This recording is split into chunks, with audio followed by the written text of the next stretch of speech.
Hello అందరికీ ముందుగా అయితే అందరికీ కూడా వరలక్ష్మి వ్రతం శుభాకాంక్షలు అండి. మా ఇంటి వరలక్ష్మీదేవిని చూసారా? మేమైతే మా వరలక్ష్మీదేవిని ఈ విధంగా అయితే అలంకరించామండి. అలాగే ఈరోజు ప్రసాదం అయితే పులిహోర, పరవన్నం, బూరెలు, అలాగే కొమ్మిశనగలు పెట్టాము. అమ్మవారికి చీర కూడా పెట్టామండి. కలసంకి అయితే గాజులు, నెక్లెస్ అన్ని వేసి అలంకరించాము. మా అమ్మవారు అయితే చాలా కళగా ఉన్నారు కదండి. ఏంటో తెలీదు, పూజ చేసుకుంటే ఆ రోజంతా కూడా చాలా ప్రశాంతంగా ఉంటుంది మా ఇంటంతా కూడా. మా అమ్మవారు ఎలా ఉన్నారో కామెంట్ సెక్షన్లో కామెంట్ అయితే చేయండి. అండ్ అలాగే మేమైతే వాయనం ఇస్తామండి. వాయనం అంటే ఏంటో కాదండి, తాంబూలము.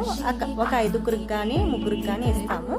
ముందు అయితే మా అమ్మకి ఇచ్చాము, ఇంటికి పెద్ద కాబట్టి మా అమ్మతో అయితే వాయనాలు ఇవ్వడం స్టార్ట్ చేసాము. కాలికి పసుపు రాసి, పారాని అది రాసి ఇంకా తాంబూలం ఇచ్చామండి. ఇచ్చుకుంటున్నమ్మ వాయనం, పుచ్చుకుంటున్నమ్మ వాయనం అని చెప్పి స్టార్ట్ చేసాము.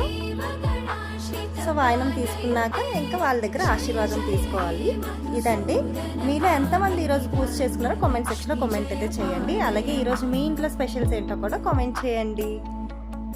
ఇంతేనండి. మా అమ్మవారు ఎలా ఉన్నారో కామెంట్ సెక్షన్లో కామెంట్ కూడా చేయండి. Bye guys, have a nice day.